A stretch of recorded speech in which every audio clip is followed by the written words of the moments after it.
It is great to see everyone, and I really want to thank our panelists for being with us today. It's just great to see you all again. You all graduates of our program and have been around for a long time. Jamie with DOD with Joint Staff, and Geraldine over at Pretrial Services, Amir at VA, and Milton at Department of Transportation. Thank you all for being with us today.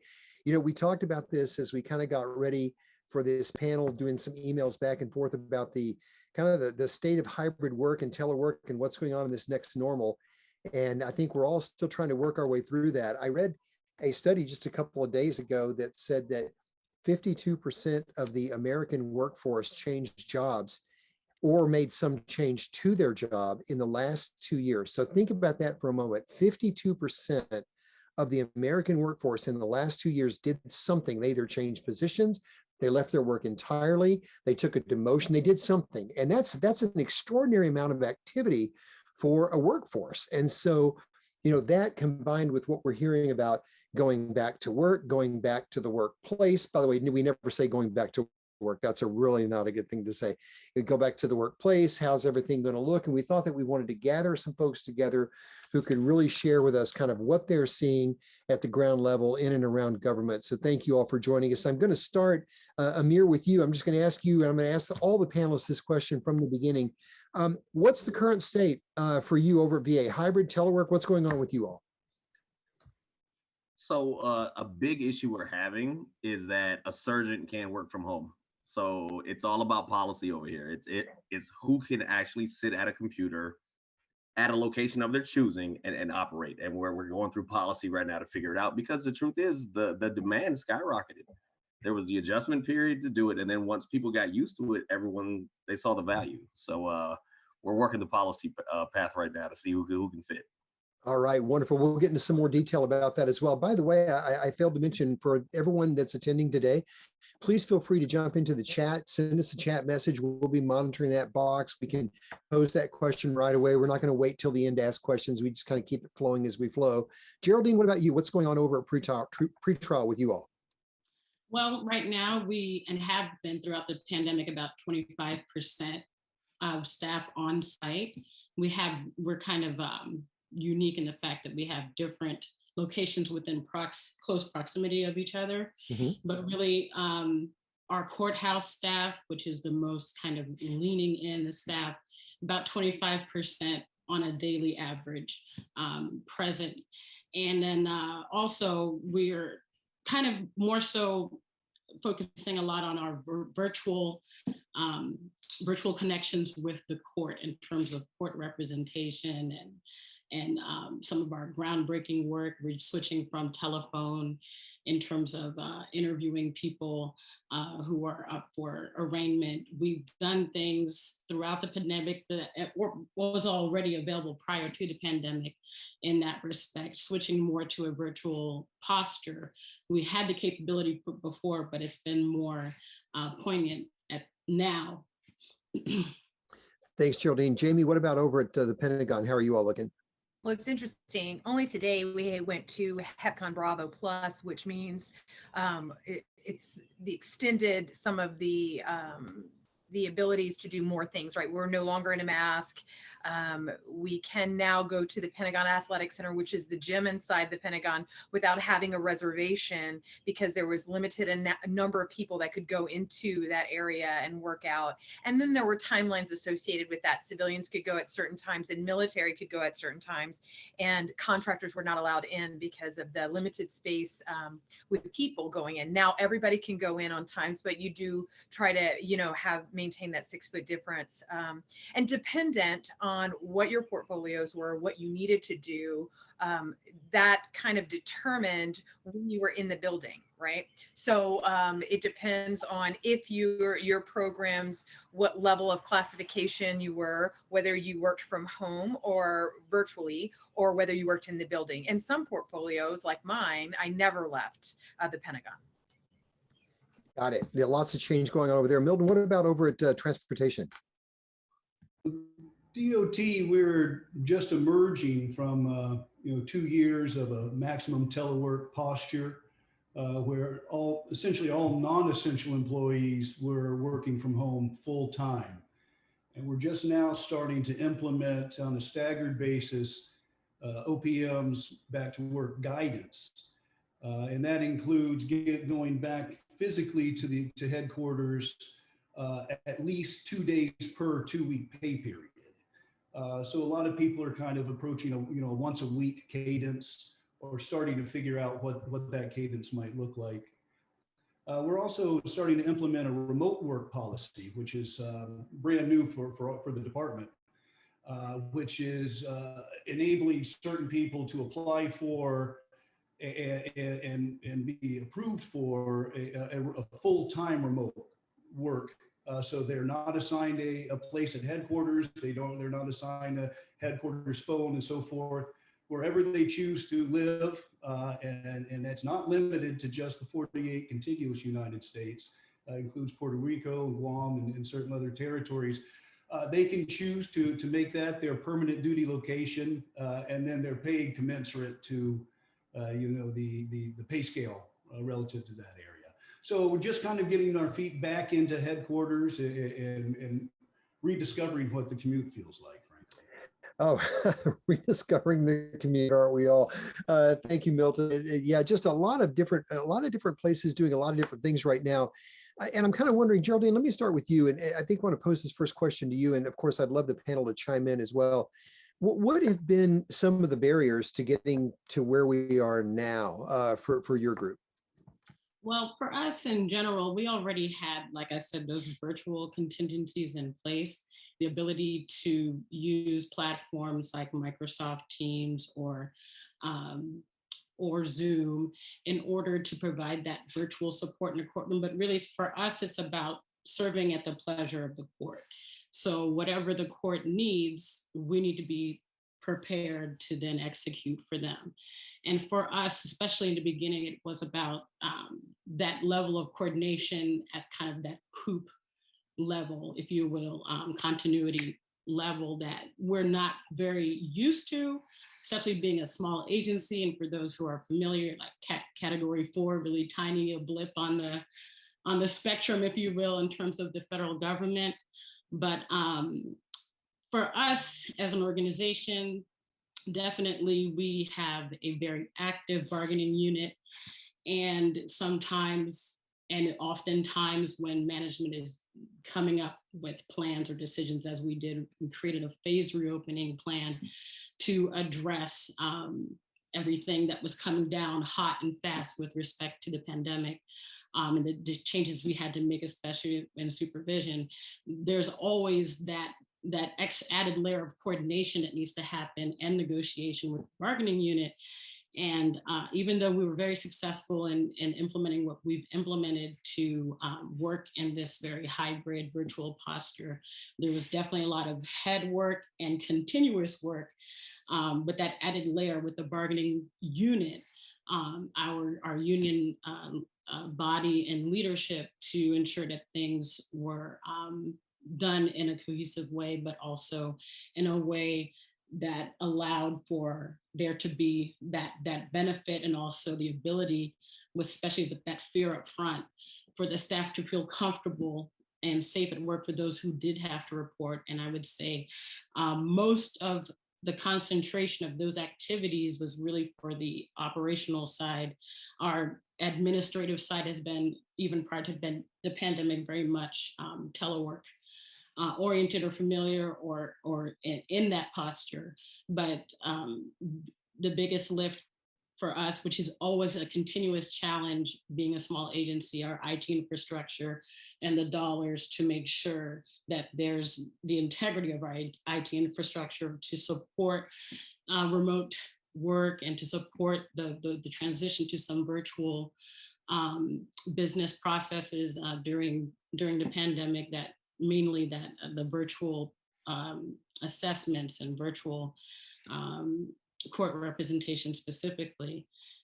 That's what, that integrity of that is always what we're worried about, because that comes and goes, and we, in the posture that we're in, having an overarching agency in that of the Court Services and Supervision Agency, we rely on them a lot.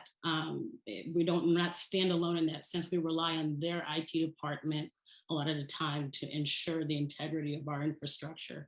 And so we have some interdependencies that cause us to have to be very flexible and very strategic in order to get done what we need to get done.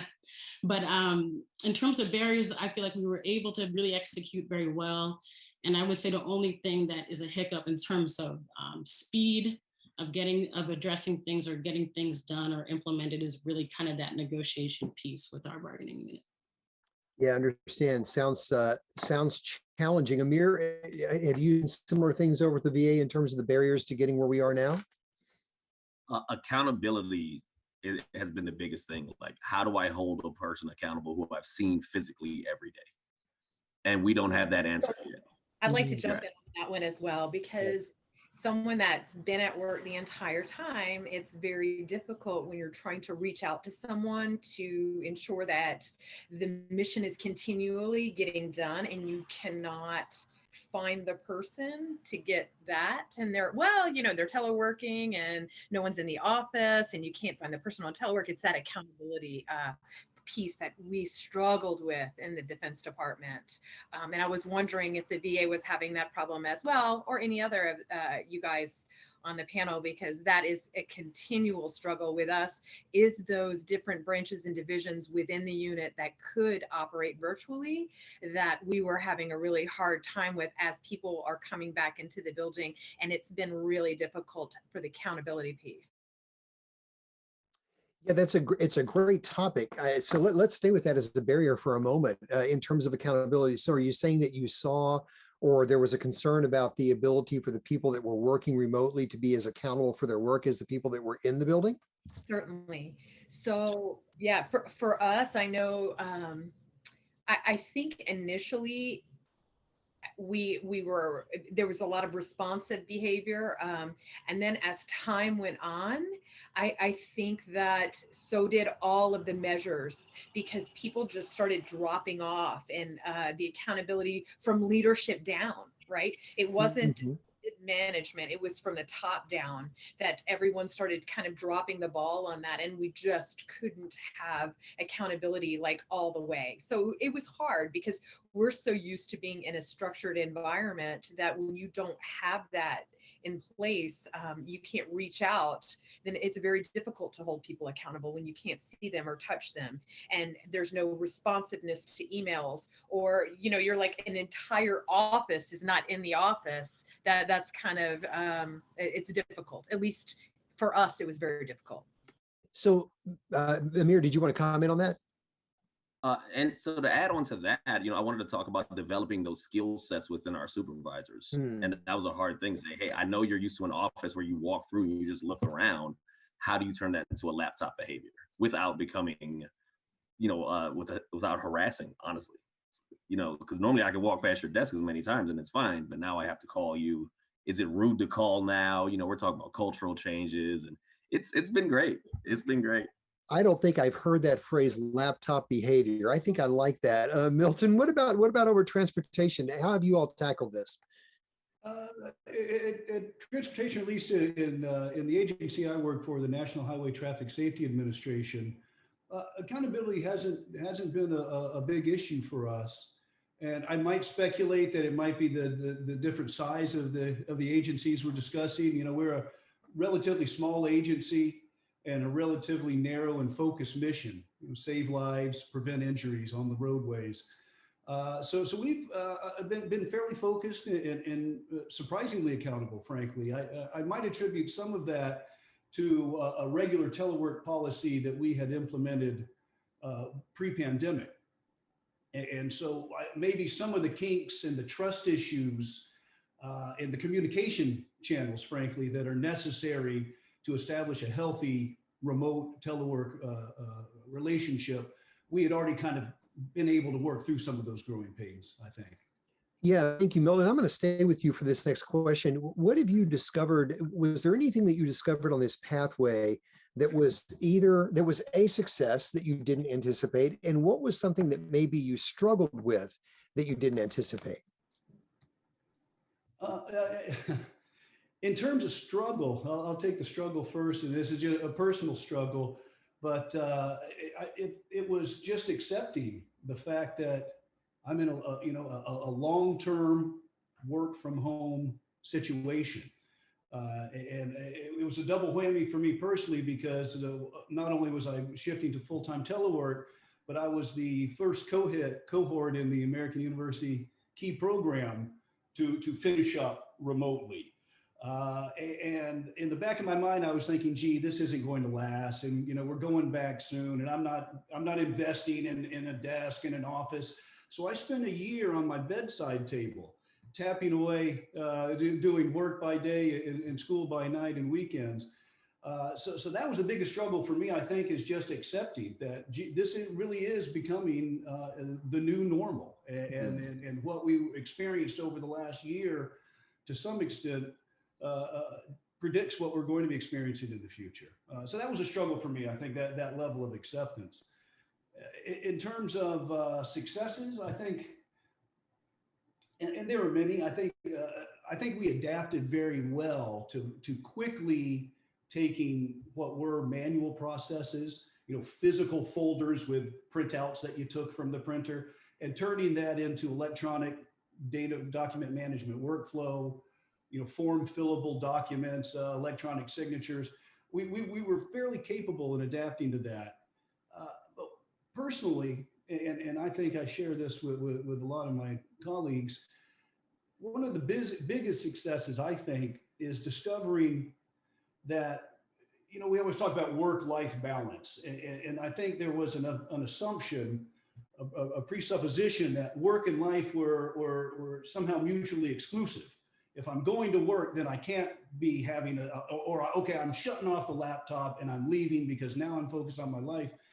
And I think this pandemic has really opened up my eyes that it's really an and both proposition. It's not an either or. You can, it's enabled us to be more participative in our lives, and equally, or perhaps even more so. I heard Jamie mention earlier that she's putting in 14-hour days. The work is there, the demand is there, but it's created a nice little tapestry. You can have these vignettes of personal and professional throughout the day. And I find that a huge success. Thank you, Milton. Geraldine, what about you? Unanticipated success and failure. What did you see over at Pretrial Services? I think for us, a failure, but not necessarily due to our capacity, was really the fact that as we began to work with the court in particular to manage caseloads and to manage the influx of the workload that was coming upon us, that's what kind of became the pretext for the different types of challenges that we experienced that were mainly budgetarily focused. For us, our daily average, for example, of caseloads or the time that we supervise a matter went up. And so that created an influx in caseloads for our officers. And, that was beginning to cause the burnout.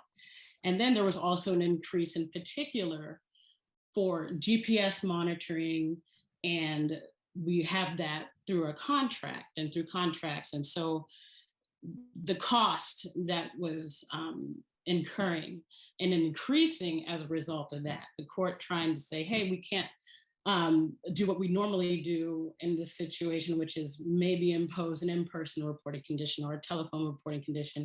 We really, because people are not coming to court, and because everything is moving quickly into this virtual posture, in order to feel better about people being on release, we're going to put them on GPS monitoring, but we only reserve, as an organization, that type of level of monitoring for the highest people posing the highest risk. And so to the community or for safety, that's what we usually reserve that level of supervision for them. So it was basically people with who potentially or on a regular basis would not be placed or on a condition of that level was squeezing us financially, if you will, and also squeezing our staff, which is a small group. We're an agency of 350 people and about maybe 200 people are part of the operational side of things. So when you think about it, caseloads going from on average being 80 persons, 80 to 90 persons, jumping up to 120.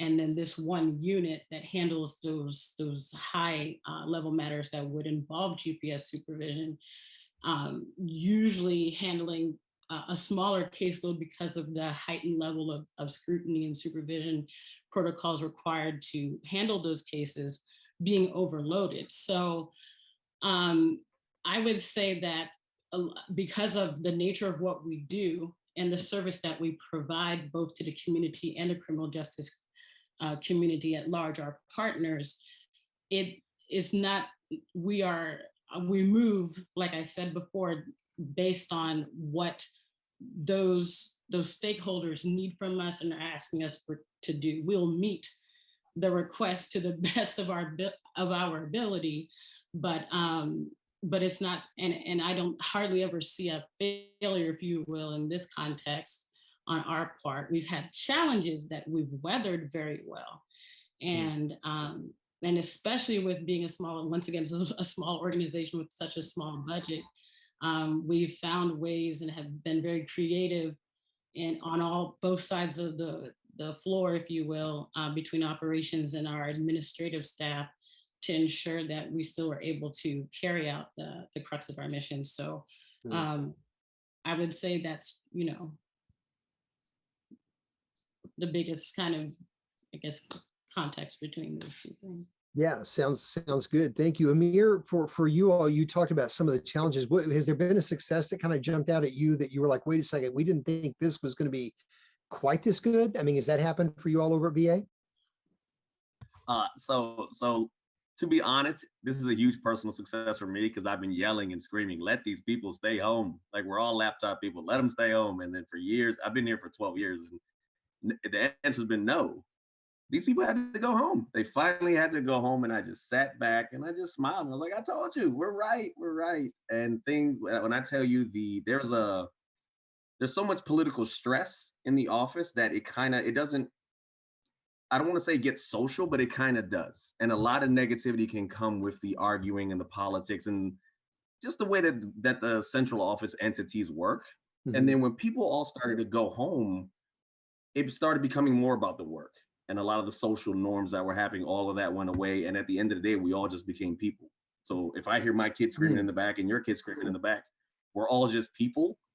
And a lot of the stress and the requirements, and we got a lot of military people, so it's a different mindset. All of those social things went away, and we just became people doing a job. And it's been really, like, people who would butt heads are now friends, and it's all because of the virtual scenario. So I see it as a huge win, and I'm looking forward to it. That's a very interesting perspective, Amir, not one I think that I've heard, because what we kind of did by going into this virtual world, even though many of us are hybrid, some of us are in the office a few days every pay period, and some of us are back, not. But what we did in the virtual part of our world is we did kind of inadvertently introduce, usually it's the background, it's like what's behind us. And here, some normally see here, which kind of prompts us to connect with each other on a different level, in a different way, without some of the norms or pressures or cultural aspects that may not be so positive in the workplace. And that opened up another human to human connection, right? Yeah.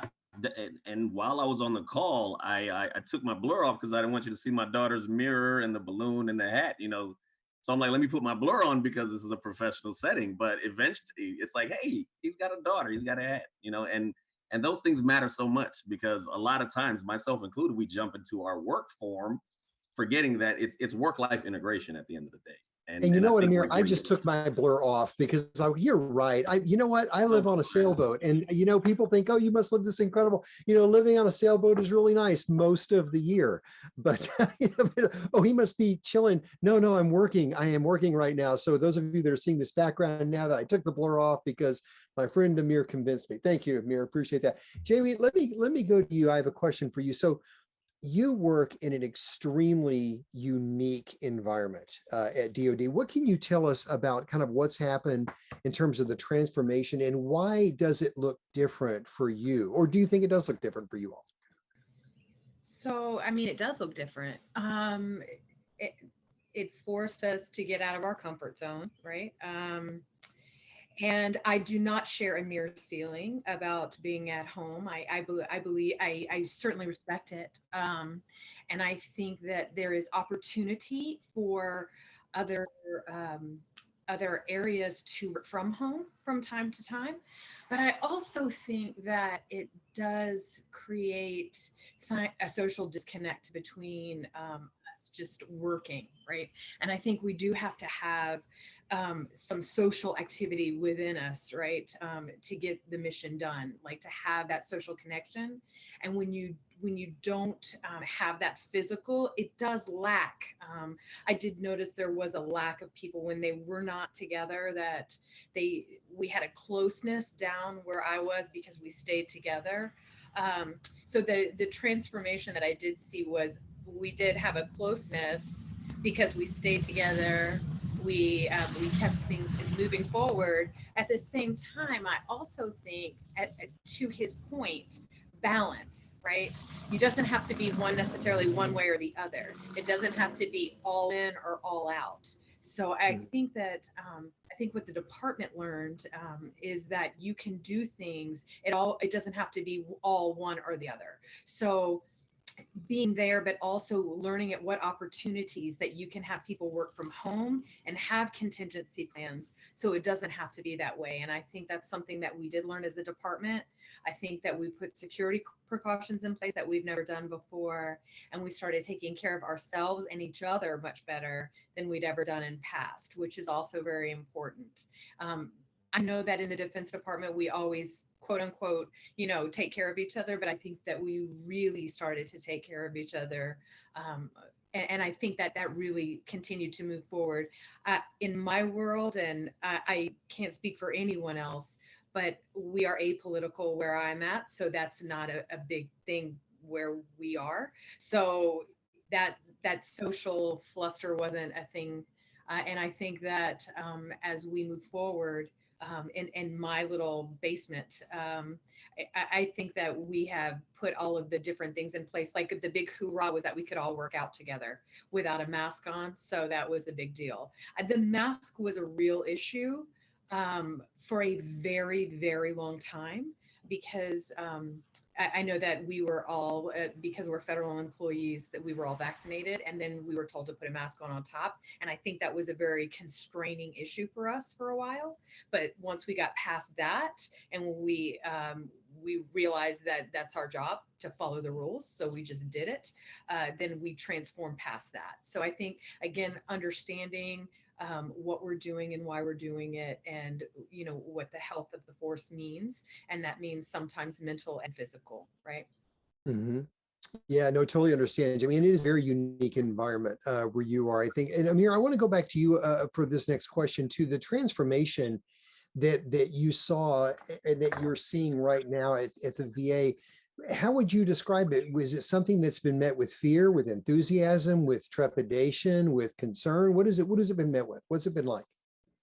I honestly, I want to say fear was the most like, I feel like there's a feeling at the VA of you have to follow the rules, you have to do exactly what you're told, you have to, or there's gonna be something, so to take people in mindsets like that and say, hey, okay, do everything you've been doing, but now go home, go hang out, go do everything and put it all in your living room. It was a lot of fear. Everybody was terrified. And I want to say the way we got through it was with those more renegade kind of rogue employees who don't follow those structures, to say, hey, it's okay. I know you're in your office. Maybe you've got a dog in the house who's barking during a meeting. You got to calm down. And the anxiety was palpable. You could touch it.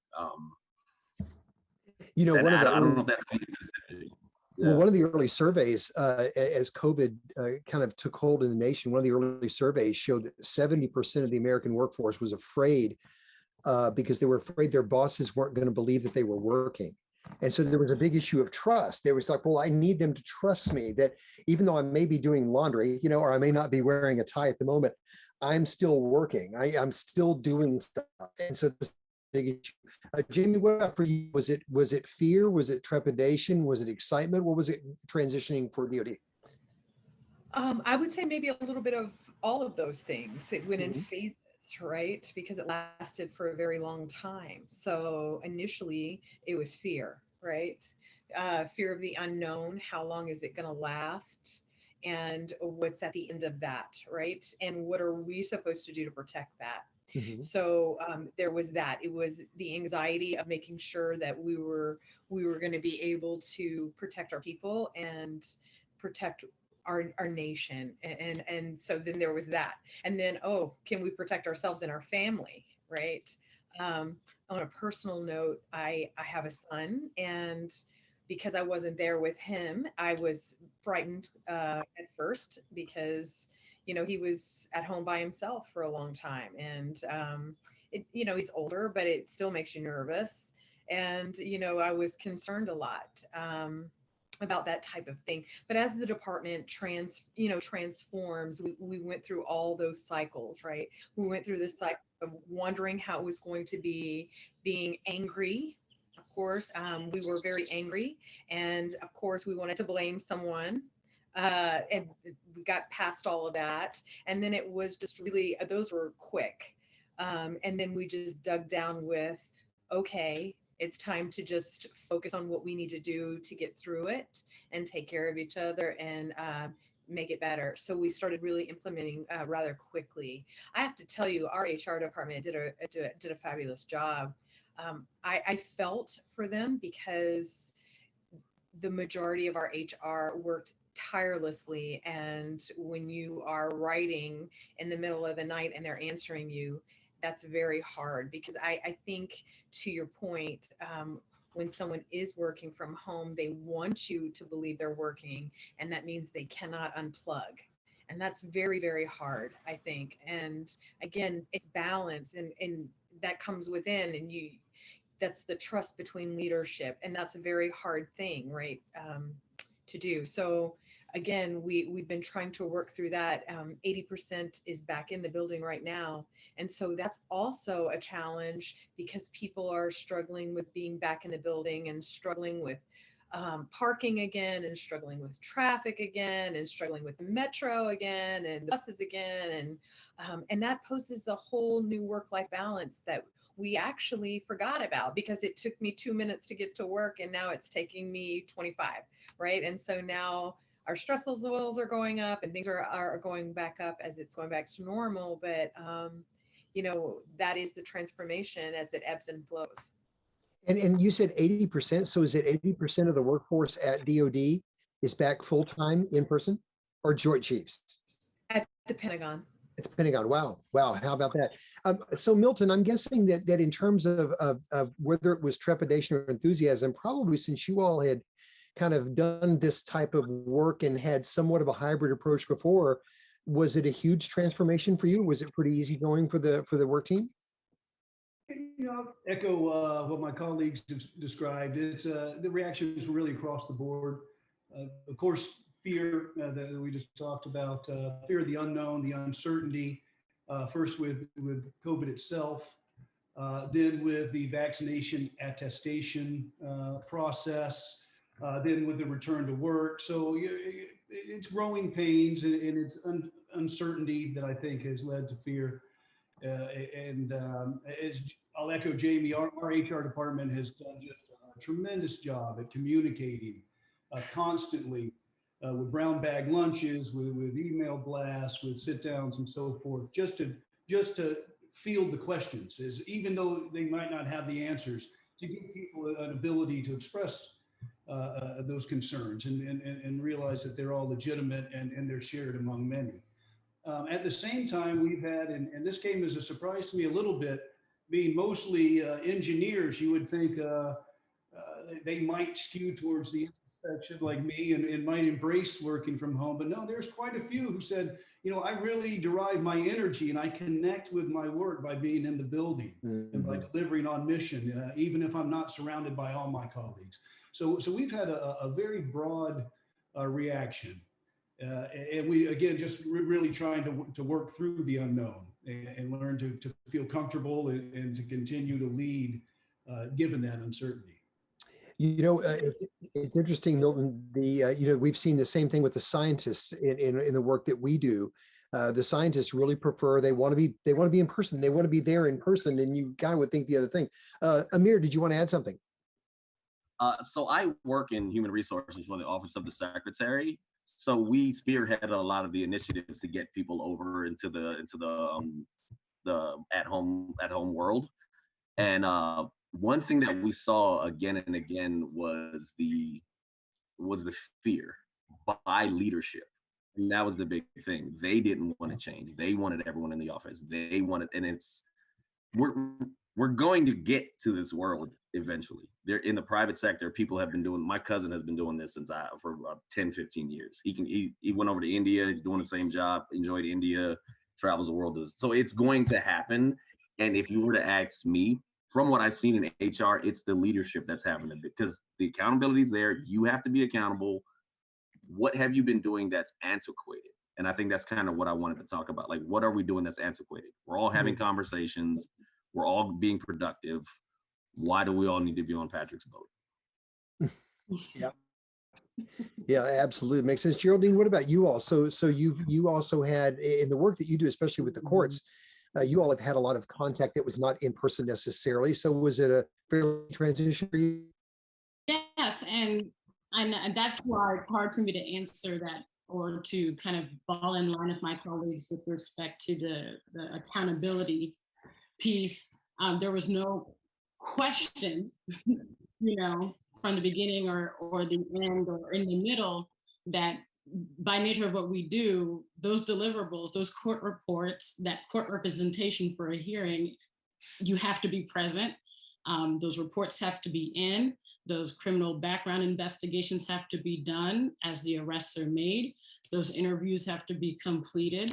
So, and that work happening, it's happening in real time. It's being tracked in our information management system. So you can't just sit at home and be absent or be anonymous or fade into the background. Just by nature of our business process, the accountability is already there in what we do every day. So as I mentioned before, it really was with my team in particular within the Office of the Director. One of the things that I heard was touched on was transitioning those paper or hard copy types of processes that involve that type of work into completely electronic virtual process. That was, for us, we have one component of our business wheel, if you will, where my team performs case sealing expungement actions. And that was something that was very much a very paperwork laden process that I myself had to come up with a way to make it completely electronic virtual. So personally, that was the biggest hurdle for me. And there was a lot of trial and error, but we definitely got there, I think, within 6 months, and to the point where there was a flow to it. And then there was also transition between points of leadership and review, all of that training and being able to get someone acclimated to a process that was very much kind of bricks and mortar prior to the pandemic.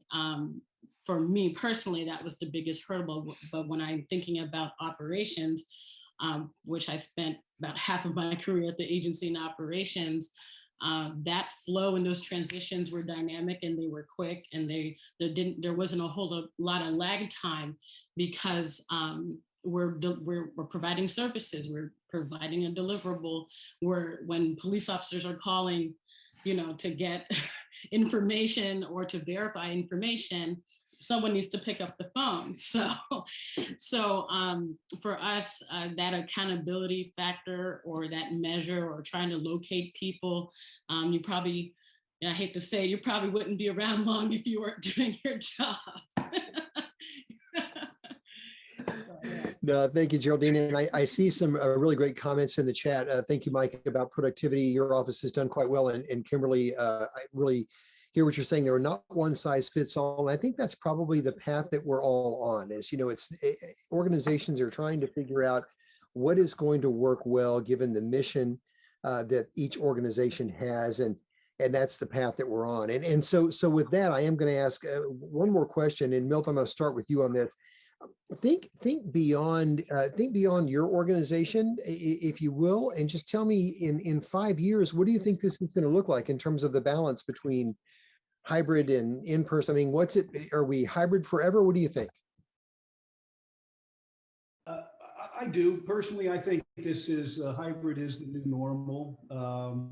And we fielded those questions over the last year, and I'm sure we've all heard, you know, what if the remote policy, and what if they take it back? What if? You know, we don't know. What we know is generally when you extend something like that, it's going to be very difficult from a logistics, if not a taxpayer expenditure standpoint, to rescind some of those things. You know, from all indications, what I've seen are descriptions of the future of work. You know, everything is pointing to the future as this being the new normal. And I'm sure I read this somewhere. I can't imagine that I thought of it, but it strikes me that you know, this was a collision of a couple different instances. And we have long in the workforce kind of had 3 generations operating at any given time. And typically the older might be a little more technology averse or just less technical in general. The younger might be much more technology savvy. And then, you know, I would put myself in the category kind of transitory, where at one time I was technical and I'm realizing how little I know as technology advances.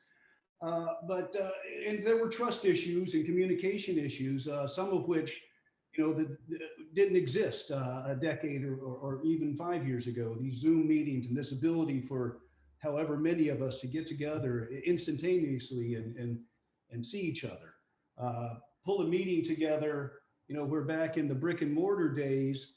Gee, you'd have a meeting at 2 and a meeting at 3, and we would joke, say, well, I'm going to be late. If only I could transport there. And now you can. I click this button and I'm in the next. So I just see so much value and so much benefit. And I think that this COVID has forced us to start to establish some of that trust, where maybe, you know, the older generation might not have wanted to let go. Hey, I want to be able to reach out and touch it. Well, they had to, and found out, gee, you know, we ended up being effective and we could deliver on mission. The younger ones maybe realized, gee, I need to be a little more accountable. You know, I can't just disappear. There is a tour of duty and there are core hours and so forth. So I think this is, you know, it really, for as tragic and it is difficult and there's so many negatives that came out of COVID, there are positives in terms of work-life balance, I would argue, and in terms of this establishing what I think will be the future. Thank you, Milton. Jamie, what about you? Put that crystal ball out there in front of you. What are you seeing? Well, interesting. I think it's going to probably stay hybrid. I think that 2 things that I want to mention. One, I was looking at the chat and some really good points that a lot of individuals are saying, and I would agree with that. There was a comment about an IT. It's kind of moved up a little bit. How that there's stand-ups that they're doing on Monday, and how that's how you check in with each other. So it's kind of giving all different flavors, and I'm really glad that they were sharing this on chat, because it was excellent to see that. That's right, not one. as we were discussing earlier, there's not one flavor for all, right? So as Geraldine and I were talking, our jobs are a flavor that have to be in person, just based on the very nature of classifications, right? So I am stuck to a computer that, based on classification, I have to be underground just to ensure that I can see it. And she has to be able to answer a telephone and ensure that she is doing her documentation as well. But there are not all jobs that are like that. And I think that as we are growing and evolving as a society, we are able to do that. So I think that we will continue to evolve and do what's best for the mental health of each of our American brethren.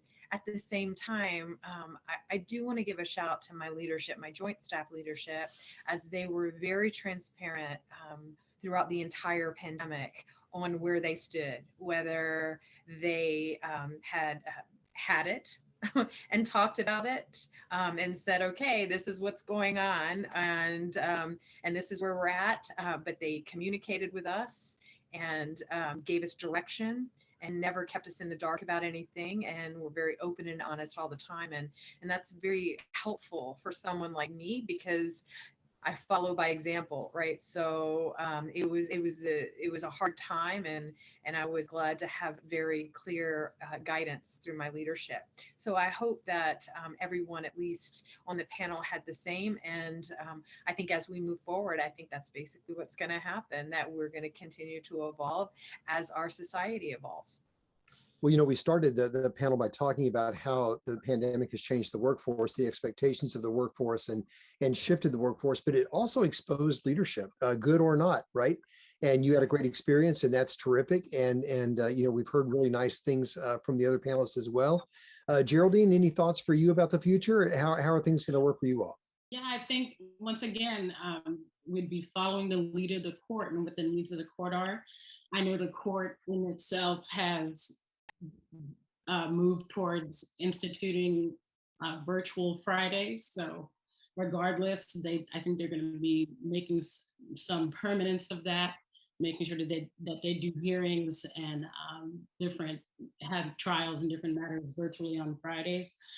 I think that was the latest kind of update we got from them, and that was something that wasn't even thought of prior to the pandemic. And so our staff and our court representatives that serve the court, will definitely be able to have that option. That might turn into some type of telework on Friday for that group, because we do working virtually. But on a broader scale, I think I echo Jamie's sentiments in that I see us probably doing more hybrid. We definitely have been very much hybrid, like I said, with 25% of staff on site, when a lot of what we do does involve and did involve a lot of in-person contact, especially for those reporting for supervision contact. We were already trying to and have been in a change posture in terms of modernizing and revamping our supervision protocols and looking for ways to incorporate technology. And so I think we're getting a lot of lessons learned, unplanned lessons learned from the pandemic that will then become permanent policy, because we've seen how well we've been able to meet all of our strategic targets, despite all of the challenges that came about during the pandemic, and despite us having to shift things and different things that we do virtually. So like I said, I echo Jamie in that we'll probably be hybrid. And that'll be the future. And I think that will create the work-life balance that people are realizing in different aspects. For those who are at home and couldn't stand it, or then found, or vice versa, found some element of balance, or creating more balance in their lives based on having to work how they needed to. I think that's also going to be kind of the framework for the policies that we implement moving forward. So, well, I think the future is bright. A lot more ways to get to our mission, a lot more ways to accomplish our mission, and it's not bad to be a little green too, right? So, nice to not pollute the air when we're traveling as much. That's just kind of find that balance. Amir, how you feel? You feel like that's going to be the future as well? So it sounds aggressive. But I think we're going to eventually phase out the hybrid. We're going to phase it out. Like thinking of my own life, I work 9 to 5:30. I literally get out of my bed at 8:50, brush my teeth. I'm working. I'm productive. My energy is great. My groceries are taken care of. My laundry's done. My entire life is so much better. I'm not getting on the train in the morning and I'm tired and I got coffee. Now there's so many jobs that we do before we get into the building. You have all of that time back to sleep, to take care of your kids, to drop them off at school. When people on my team call and they're like, hey, Amir, I really got to get to the meeting, but I got to get my kid. I'm like, hey, get your kids in the car, call into the meeting, tell your kids to be quiet. And when they do make noise or whatever, we think it's funny, drop your kids off, come, you see them, and this is the future the way it's supposed to be. And I also want to talk about quality too, because yes, I'm in Washington, D.C. Am I the best candidate, or is the guy in Ohio or somewhere else the best candidate? So now we're focusing on quality. Can you come in? Can you log on? Can you give me a great product? I don't care where you live. I don't care what your needs are. We can meet all of your needs. Promise me quality. And I think that's the answer to a lot of the issues we've been having.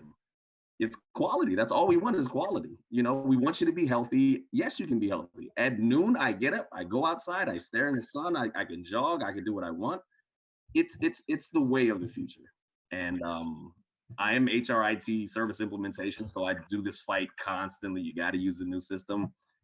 But and maybe it's just me personally, but when I say my entire life is better, my issues with stress are gone. My health issues are pretty much gone. Me coming and even when I was in the program, I show up late and I'm late. All of it's gone. And now I'm on a panel. Still a paper. Yeah, I mean, you're still missing a paper, my friend. I'm just saying. I know. I can get you the paper. Well, before we wrap up, I do want to mention that for those of you watching the chat, we did post the materials for the Roger Jones Award. This is Public Service Recognition Week, but we should be recognizing the people, the folks, the 4 folks you see here, and all of you that are out there with us, the 100 or so that joined us today. We're recognizing you. The Roger Jones Award is for senior leaders in the government who have spent their careers not only being successful, but also developing others. So please grab those off of the website. We got those in the chat. If you know someone, we definitely want to see nominations from all of the agencies represented on this call today. The more, the better. We're going to have an in-person event, the Roger Jones Awards ceremony in October. More to come. We cannot wait to get back in person to do this. And it's just going to be terrific. It's going to be great. So I encourage you all to do that. I want to go around the table one more time to just tell me your key number. Which key cohort? Jamie, let's start with you. Key number. Oh God, Geraldine, what was our cohort number? 49. 49. All right. Very good. And Amir, which one were you in? I was with 47. 47. And Milton, you were 54. 54, yep. 54, right? 54 was the only one that ended up being online. And for Geraldine and Jamie and Amir, can you imagine starting the first semester? You get all that wonderful camaraderie. You're so excited, and then you go online the rest of the time. And poor Milton and his cohort had to deal with that, but they were terrific. So listen, just want to say thank you to all of you. Jamie, thanks for joining us, and Geraldine, know how busy you all. Amir, it's great to see you again. Milton, wonderful to see you as well. And just cannot thank you all enough as alums of the program joining us for this panel today. Thank you for everyone that attended today. And if you have any other questions about Key or any of our programs, don't hesitate to reach out to us. We're always here. Once again, happy Public Service Recognition Week and a very Feliz Cinco de Mayo. Cannot wait for that. So thanks everyone for joining us.